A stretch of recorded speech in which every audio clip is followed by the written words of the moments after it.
여호와의 산에서 준비되리라 하더라. 아멘. 성경에 보면 하나님을 부르는 여러 이름들이 등장하는 것을 볼 수가 있습니다. 뜻도 다르고 의미도 다른 여러 이름들 많이 등장을 하고 있는데, 왜 이렇게 하나님은 많은 이름을 가지고 있을까? 아마도 우리 인간의 언어로서는 그 크신 하나님을 한 번에 다 설명할 수 없기 때문에, 그 하나님을 다 이야기할 수 없기 때문에 아마도 성경에는 그토록 많은 뜻의 이름들이 등장하고 있지 않을까 생각이 드는데요.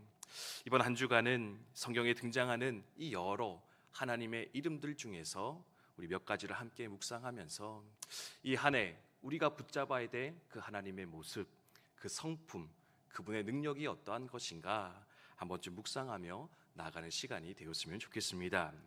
오늘 첫 번째 시간인데요, 오늘 함께 묵상할 하나님의 이름, 그것은 바로 여호와 이레. 여호와 이레 되시는 우리 하나님을 이 아침에 함께 묵상하며 나아갔으면 좋겠습니다. 여호와 이레, 무슨 뜻입니까? 하나님께서 먼저 준비해 주십니다. 하나님께서 먼저 우리를 위해 예비해 주십니다. 그분이 바로 우리가 믿는 하나님이시라 성경은 말씀해 주고 있습니다. 오늘 어떤 창세기 22장의 말씀은 꽤 유명한 본문의 말씀이죠. 어떤 말씀입니까? 믿음의 조상 아브라함이 하나님의 명령에 따라서 자신의 아들 100세 얻었던 이삭을 번제로 바치는 그 과정의 모습을 우리 가운데 말씀해 주고 있습니다. 농담 삼아 하는 얘기인데요, 세상에서 제일 나쁜 게 줬다 뺏는 건데, 줬다 뺏는 게 제일 치사한 건데, 이제 하나님이 아브라함을 향해서 그 일을 하고 계신 거잖아요. 100세 어렵게 주셨던 아들 이삭인데 어느 날 갑자기 그 이삭을 내게 번제로 바치라.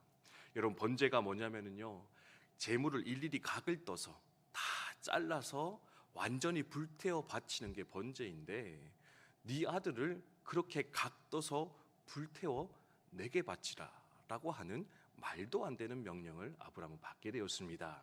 그런데 아브라함은 어떻게 합니까? 하나님 명령에 철저히 순종했고요. 그 순종의 마지막이 무엇이었느냐? 아브라함아, 그만하면 됐다. 아브라함아, 그만하면 됐다. 네가 네 아들보다 나를 더 경외하는 줄 이제 내가 알게 되었다. 그리고 나서 그 옆에 수풀에 뿔이 걸려 허둥지둥 아둥바둥 하고 있는 한 순양을 보여주셨고, 그 순양을 통해 번제 바치게 하였는데, 그 모든 일련의 과정을 통해서 아브라함의 입술을 통해 나온 고백, 하나님의 이름이 무엇이냐? 하나님은 모든 것을 준비하고 계십니다. 하나님 모든 것을 예비해 주신 하나님이십니다. 나는 그 하나님을 찬양하며 살아가겠습니다. 인정하는 거 발견할 수 있다라는 겁니다. 산성도 여러분, 올 한 해를 살아가면서 이런 아브라함의 믿음으로 살아가시는 저 여러분 되시기를 주님의 이름으로 축복드립니다. 하나님이 나의 인생에 미리 앞서 나가고 계십니다. 앞서 준비하고 계실 것입니다. 내 삶을 미리 예비하시사 그 예비한 곳으로 나로 걸어 들어가도록 만들어 주실 것인데, 그 하나님을 신뢰하며 기대하며 우리 인생의 여정을 한 걸음 한 걸음 걸어갈 수 있게 되기를 주님의 이름으로 축복드립니다. 그러면서 두 가지만 더 말씀드리겠는데요, 여호와 이레, 하나님이 준비하고 계십니다. 그러니까요, 첫 번째로 어떤 상황을 만날지라도 믿음으로 반응하시는, 어떤 상황을 만날지라도 때로는 이 아브라함과 같이 말도 안 되는 인생의 시련, 인생의 어려움 가운데 놓인다 할지라도 불평이나 불만이나 염려와 근심으로 하는 것이 아니라 믿음으로 끝까지 주의 길을 걸어가시는 우리 국방대학교 성도님들 다 되시기를 주님의 이름으로 축복드립니다. 오늘 말씀 8절에 보면은요, 아브라함 이렇게 이야기합니다. 이삭이 묻는 거죠. 아버지, 불도 있고 나무도 있고 칼도 있는데 재물은 어디 있습니까? 지금 분명히 제사하러 간다고 하시는데 양이 없습니다. 재물이 없습니다. 그랬더니요, 아브라함이 하는 말이, 그 양은 하나님이 준비하실 거야. 번제하러 가는데 하나님이 그것을 준비해 주실 거야. 물론 아들을 속이기 위한 거짓말이라 볼 수도 있을 것 같습니다. 근데요, 거짓말이 아니라 아브라함의 믿음인 것 같습니다. 아들을 바치게 하든 또는 바치지 않게 하시든지 간에 모든 것을 통해 당신의 선한 뜻이 이루어질 줄 믿습니다. 바치게 한다고 한다면 하나님께서 또 그 상황에 맞는 위로와 은혜와 역사를 주실 것이고, 하나님께서 막으신다면 다른 예물 준비해 놓으실 겁니다. 하나님 일하실 줄 믿습니다. 그 믿음을 선포한 아브라함 볼 수 있는데, 우리도 이 아브라함과 같이 믿음으로써 그 여정을 한 걸음 한 걸음 잘 감당해 나가셨으면 좋겠습니다. 두 번째는 뭐냐? 끝까지 순종함으로 놀라운 축복의 자리에 서시는, 은혜의 자리에 서시는 저와 여러분이 되시면 좋겠습니다. 믿음은 순종을 불러일으킨다. 잘 알고 계실 겁니다.